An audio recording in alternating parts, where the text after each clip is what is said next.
우리가 지난주에 야고보서에 대해서 함께 살펴보았습니다.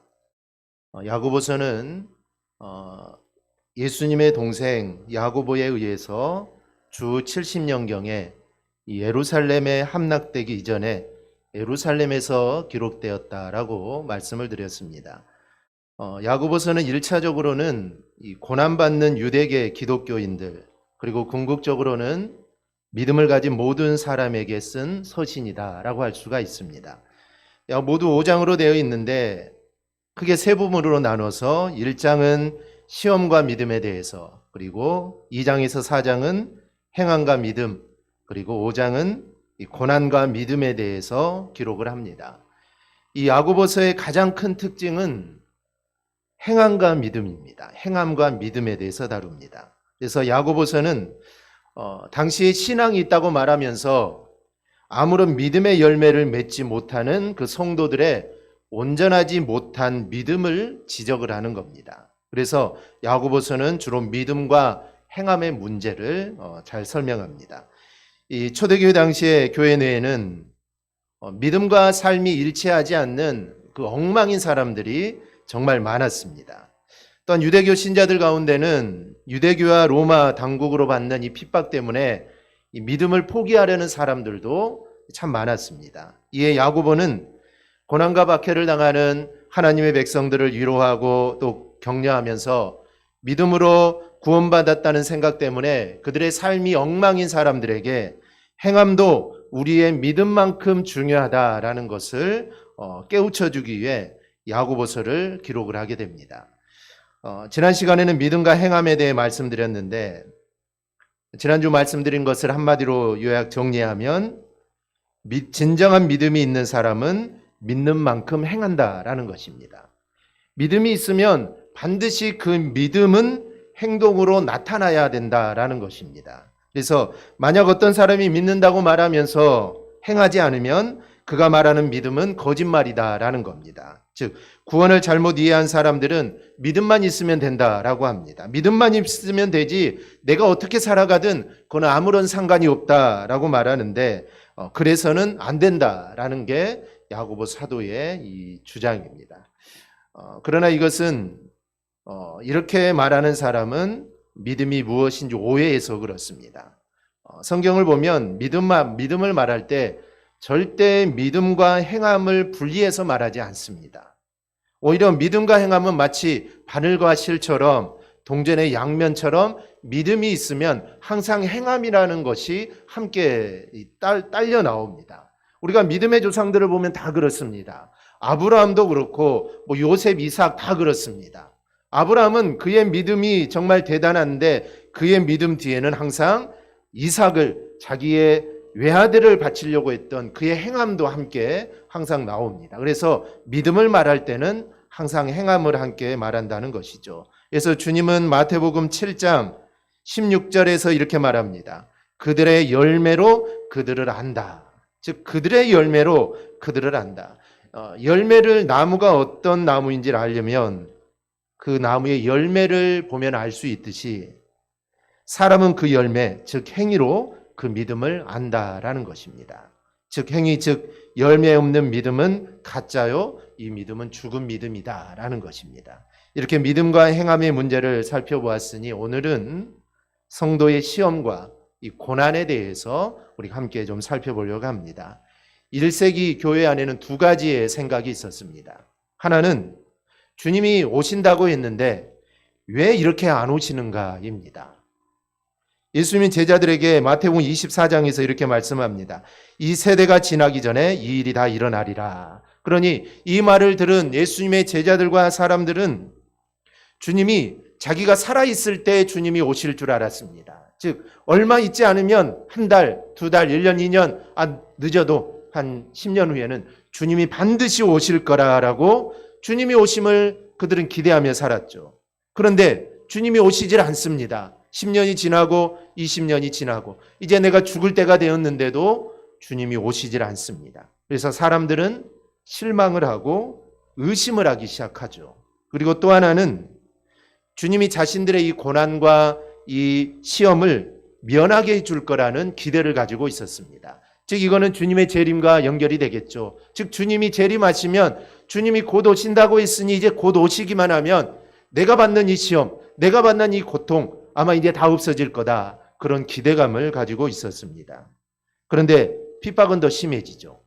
고통은 말이 아니었습니다. 그러자 믿음에서 떠나는 사람들이 하나둘씩 생기게 됩니다. 더구나 그 당시에 유대교는 로마가 인정을 해주는데 비슷한데 기독교는 핍박을 가하는 것이죠. 그래서 많은 기독교인들이 신앙을 버리고 유대교로 다시 한번 개종하는 그런 일들이 일어나게 됩니다. 그래서 야고보 사도는 이럴 때 시험과 믿음에 대해서 서신을 쓰는 겁니다. 이것은 오늘 우리도 마찬가지일 겁니다. 아니 주님이 곧 오신다고 했는데 벌써 2000년이라는 세월이 지났는데 왜 주님은 오시지 않을까? 그러면 혹시 주님은 오지 않는 건 아닐까? 이런 생각들을 합니다. 또 하나는 왜 예수 믿는 사람들에게 이런 고난이 오는가? 우리는 그래도 많은 고난은 없지만 그래도 전 세계적으로 보면은 예수를 믿음으로 인해 핍박받고 고난당하는 사람들이 정말 많습니다. 왜 예수를 믿는데 왜 이들에게 고난이 오는가? 이런 질문들을 우리가 하게 되죠. 여기에 대해서 말씀하시는 야고보서의 말씀으로 우리의 고민이 해결되기를 바랍니다. 그래서 오늘은 야고보서의 내용 중에 시험과 고난과 이 믿음의 관계에 대해서 말씀을 드리려고 합니다. 하나님이 왜 우리에게 이러한 시련과 고난을 주시는가에 대해 가장 잘 설명한 구절이 오늘 우리가 읽은 말씀입니다. 오늘 본문 말씀인데요. 내 형제들아 너희가 여러 시험을 당하거든 온전히 기쁘게 여기라. 이는 너희 믿음의 시련이 인내를 만들어내는 줄 너희가 알미라. 인내를 온전히 이루라. 이는 너희를 온전하고 구비하여 조금도 부족함이 없게 하려 함이라. 오늘 본문을 통해 주님이 왜 우리에게 시험과 이 고난을 준다고 합니까? 그것은 믿음의 시련이 인내를 만들어낸다라는 것입니다. 그 인내는 우리를 끝까지 참고 견디어내게 해서 부족함이 없는 완전하고 성숙한 사람이 되게 한다는 것이죠. 그래서 우리 안에 시험과 고난이 있으면 그것을 참으라라는 것입니다. 그러나 아무리 성경이 뭐라 해도 우리는 힘이 들죠. 성경은 참으라고 말을 하는데 우리의 입장에서는 이게 쉽지가 않습니다. 네가 한번 당해봐라 이거죠. 네도 이렇게 당해보면 네가 참을 수 있겠느냐? 우리가 이런 말을 많이 하는데 성경은 아무리 참아라고 하지만 내가 겪는 고난은 도저히 참을 수가 없다는 것이죠. 그래서 이게 마음에 잘 와닿지 않습니다. 이게 우리의 어찌 보면 솔직한 심정이죠. 사랑하라고 하는데 원수까지도 사랑하라 하는데 말은 이해가 되는데 실제 우리의 삶에서는 원수를 사랑할 수가 없다는 것이죠. 참아라 하는데 참을 수 없다는 겁니다. 언제까지 참느냐? 이게 도저히 내 입장에서는 잘 이해가 안 된다는 것이죠. 또 야고보서 5장 7절의 구절을 보면 그러므로 형제들아 주께서 강림하시기까지 길이 참으라. 보라 농부가 땅에서 나는 귀한 열매를 바라고 길이 참아 이른 비와 늦은 비를 기다리나니 너희도 길이 참고 마음을 굳건하게 하라. 주의 강림이 가까우니라. 형제들아 서로 원망하지 말라. 그리하여 심판을 면하리라. 보라 심판주가 문 밖에 서 계시니라. 여기도 참으라고 하는데 조금만 참으라고 하는데 그 이유는 주님의 재림이 곧 가까우기 때문이다라고 합니다. 우리가 참다가 못 참았는데 주님이 오시면 어떻게 되겠습니까? 그러니 주님이 곧 오실 거니까 너희 좀 괴롭고 힘들고 어려워도 그래도 조금만 더 참으라라는 것입니다. 사실 믿음 있는 사람들은 시험과 믿음이 우리를 성숙하게 하고 또 주님의 재림이 가까웠다는 것을 잘 알고 있습니다. 그러나 막상 그렇게 지식으로는 알고 있어도 고난을 당하면 힘이 듭니다. 낙심이 오고 심지어 믿음을 떠나려고 하기까지 합니다. 이 많은 사람들에게 은혜를 주는 이용규 선교사님의 글 중에 이런 내용이 있습니다. 이 글이 왜 하나님이 나에게 이런 고난을 주시고 왜 하나님이 나에게 이런 고통을 주셨는가를 잘 설명해 줍니다. 나는 선교를 위해 인도네시아에서 온 지 4개월 만에 다시 한국으로 돌아가 췌장 수술을 받았다. 수술은 성공적이었지만 회복이 기대만큼 순조롭지 않았다. 육신의 연약함과 생사의 갈림길 가운데서 낙담과 우울증이 찾아왔다. 병 낫기만을 바라는 내 모습에는 주님을 찾는 갈망은 없었다. 내 마음 근원에서 바라는 건 오직 회복이었다. 나는 고백했다. 주님, 제게만 모든 관심을 기울여서 죄송해요. 다시 시작하겠습니다. 제 마음을 다시 주님을 향한 갈망으로 채울 수 있도록 도와주세요. 하나님이 내게 긴 병고의 시간을 허락하신 이유를 나중에 깨달았다. 인도네시아에서 동역하기 위해 새로 구성된 팀이 그 기간에 나를 위해 합심해 기도하면서 연합의 정신이 팀의 자리를 잡게 되었다. 그리고 대학 사역을 위해 연합한 교회의 성도들 또한 내 건강이 회복되도록 중보 기도를 하기 시작했다. 그러면서 이전에 미온적인 반응을 보이던 사람들까지 대학 사역을 위해 진지하게 기도하게 되었다. 하나님이 내 몸의 고통까지도 선을 이루는 도구로 사용하신 것이다. 하나님의 은혜는 평면적이지 않고 입체적이며 다면적으로 주어진다. 고통이 은혜가 되는 것은 그것을 통해서만 잉태되는 새로운 생명이 있기 때문이다. 십자가에 달리신 예수 그리스도의 죽음의 고통을 통해 우리에게 새 생명이 부어질 수 있었던 것처럼 우리의 고통을 통해 누군가에게 생명이 흘러간다. 즉 나의 아픔, 나의 고통, 이거를 통하여 누군가에는 새로운 생명이 태어난다는 것입니다. 내가 죽을 만큼 고통을 당하고 내가 정말 도저히 참을 수 없는 고통이 올 때 이 일을 통해 누군가는 더욱더 하나님 앞에 가까이 다가가게 되고 어느 누군가는 이 일을 통해 새로운 생명이 그 안에서 태어나게 된다는 것입니다. 그래서 내가 당하는 고통은 절대로 끝나는 것이 아닙니다. 그 고통을 통해 무언가가 새롭게 이루어지게 된다는 것이죠. 또 하나의 예화가 있습니다. 계속되는 사업 실패와 어수룩한 인간관계로 고통받는 인생을 살고 있는 한 남자가 있습니다. 이 남자는 죽고 싶다, 내가 죽어야겠다라는 생각만 가지고 있었는데 어느 순간 예수님을 만나고 그가 복음을 믿게 됩니다. 그렇게 버티다 보니까 마침내 희망의 빛이 한 줄기 찾아오게 되고 그 빛을 따라 살면 나중에는 아메리카 은행의 부사장에 오르고 전미 중소기업 행정관리위원회의 전국 고문이 되고 캔자스에 있는 은행의 은행장이 되게 됩니다.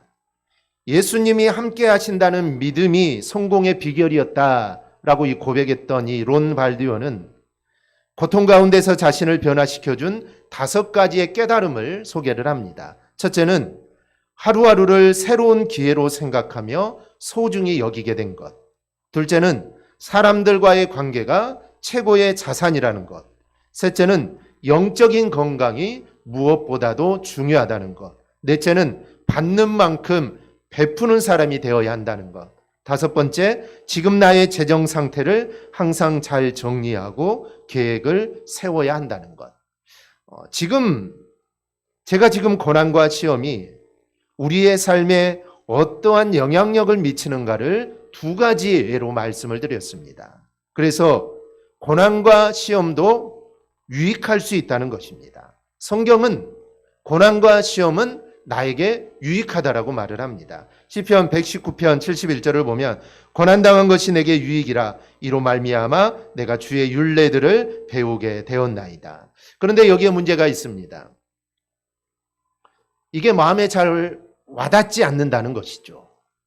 성경은 분명히 고난이 유익이다, 시험은 유익을 가져다 준다. 그런데 나는 전혀 그렇지 않다는 것입니다. 믿어지지가 않습니다. 아마 이건 지금이나 이 성경이 기록되고 있는 그때나 마찬가지일 것입니다. 성경은 고난이 유익이다라고 말을 하는데 성경은 그렇게 계속해서 말을 하는데 사도들은 말을 하는데 성도들은 네가 한번 사자밥에 한번 대봐라. 그래도 고난이 유익하다는 말이 나올 수 있느냐라는 것입니다. 그 말이 나에게 들려질 때는 그게 나의 피부에 닿지 않는다는 것이죠. 그만큼 나의 고통이 심하다라는 것입니다. 그래서 야고보서를 보면 이런 사람들에게 3가지의 처방을 내립니다. 첫째는 지혜를 구하라라는 것입니다. 야고보서 1장 5절에 7절입니다. 너희 중에 누구든지 지혜가 부족하거든 모든 사람에게 후히 주시고 꾸짖지 아니하시는 하나님께 구하라. 그리하면 주시리라. 오직 믿음으로 구하고 조금 더 의심하지 말라. 의심하는 자는 마치 바람에 밀려 요동하는 바다 물결 같으니 이런 사람은 무엇이든지 주께 얻기를 생각하지 말라. 이런 모든 것을 깨달을 수 있는 하나님의 지혜를 구하라는 것입니다.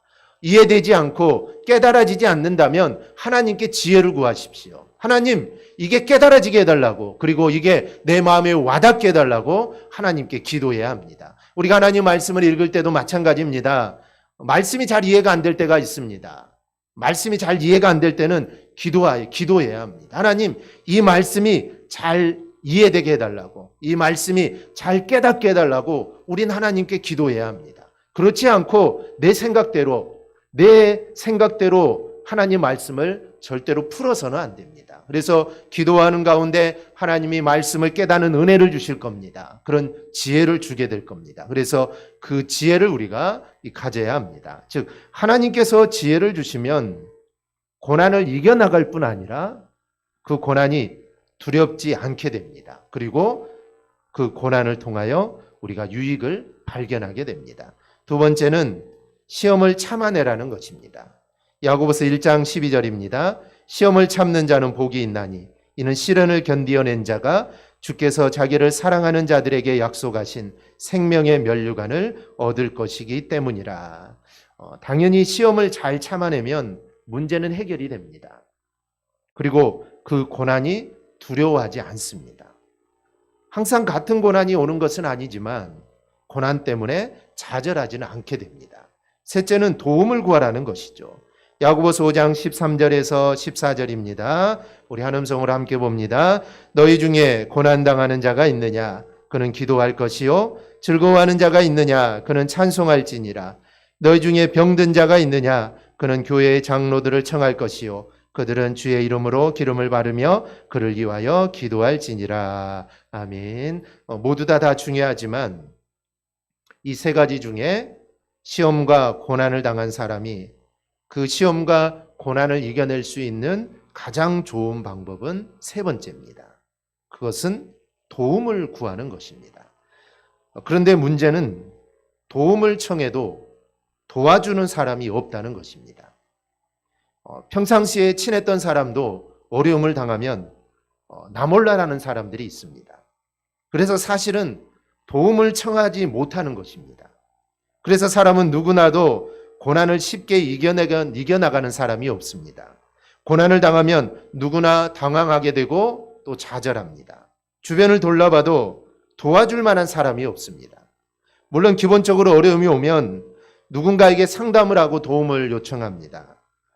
TV 광고 중에 보증 서주실 분하고 외칠 때 사람들이 다 도망을 갑니다.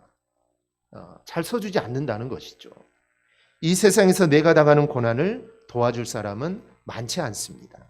그냥 힘내라, 위로의 말을 하지 나에게 도와줄 사람이 많지 않다는 것이죠. 그래서 우리는 주님께 도움을 우리는 요청해야 합니다.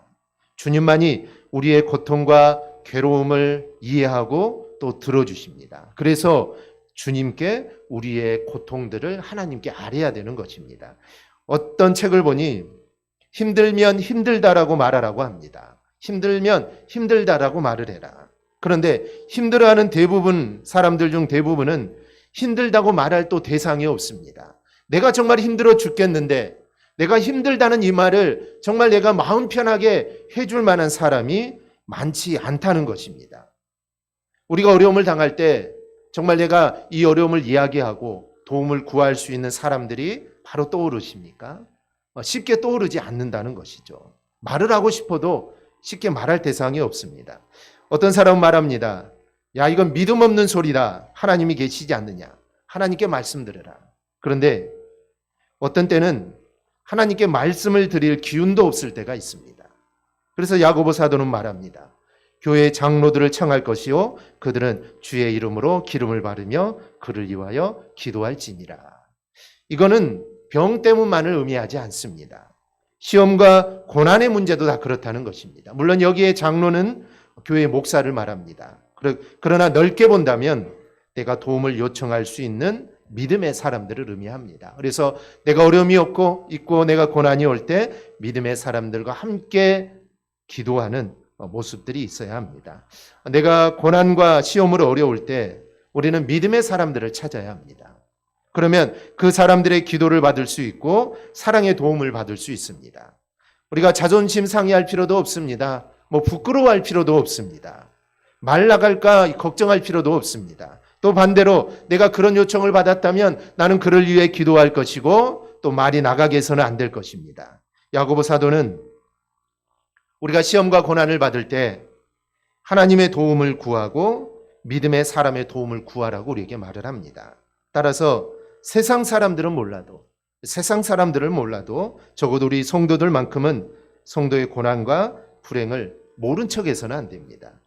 다른 성도의 기쁜 일이나 경사스러운 일, 우리가 이런 것들은 좀 놓쳐도 흠이 되지 않지만 지체된 성도들의 고난과 불행만큼은 우리가 결코 무관심해서는 안 됩니다. 특히 이 점은 교회의 중직자일수록 이 말씀을 더욱더 명심해야 합니다. 이는 곧 중직자일수록 교회 내 어려운 성도들을 하나님의 사랑으로 살피고 돌아보아야 할 막중한 책임들이 우리 중직자에게 있는 것입니다. 따라서 우리는 오늘 말씀을 통해 한 성도의 고난과 불행은 모든 믿는 성도들을 한자리에 모으는 하나님의 음성임을 우리는 알아야 합니다. 그래서 성도 한 분이 고난을 당하고 어려움을 당하면 모든 성도들이 함께 모여 함께 기도해야 하는 것입니다. 그래서 성도가 어려움을 당한다는 것은 하나님이 우리를 지금 모으는 것입니다. 너희들 다 모여라. 우리가 이 성도를 위해, 이 사람을 위해 우리가 기도해야 된다라는 것입니다. 그래서 어려움이 있는 성도가 있다면 그 어려운 문제를 가지고 함께 합심하여 기도하는 것이 우리 가운데 필요합니다. 그리고 어려움과 고난을 만난 성도는 이를 부끄러워하지 말고 믿음의 가족들에게 알리고 또 교회 공동체에 알려서 함께 아파하고 또 함께 기도함으로 짐을 나누어져야 하는 것입니다. 그래서 우리의 삶 속에 우리 성도들의 삶에 어려운 일을 만나고 또 정말 이를 위해 기도해야만 한 일들이 있을 때는 반드시 교회에 알려서 함께 기도할 수 있도록 해야 합니다. 이게 지체된 성도의 의무이기도 합니다. 한 가족이라고 생각하면 당연히 이야기를 하겠죠. 그런데 가족이라고 생각하지 않는다면 말을 할 수가 없는 것입니다. 왜냐하면 그게 나의 수치가 되고 나의 그런 모습이 되기 때문에 가족이 아니라면 말을 할 수가 없는 것입니다. 그런데 가족은 다르죠. 가족은 다릅니다. 가족이라면 함께 이야기하고 함께 나누게 되는 것이죠. 그래서 정말 우리 성도들은 우리 대강에 우리가 하나의 가족이라는 그런 마음을 가지고 나에게 어려움이 있을 때, 고난이 오고 또 고통이 있을 때 그 일들을 알려서 함께 기도하고 그 어려움들을 함께 나누어 줘야 합니다. 그게 우리에게 있어야 합니다. 숨기려고 해서는 안 됩니다. 부끄럽다고 아니면 알리기 싫다고 이런 것까지 기도하느냐 이렇게 생각할 수 있지만 그렇지 않습니다. 그렇지 않습니다. 함께 나누고 그 고통을 함께 나누어지는 게 우리 성도들의 하나의 의무이고 우리가 마땅히 해야 될 그런 모습들입니다. 그러면 그 짐은 점점 작아지게 되는 것입니다.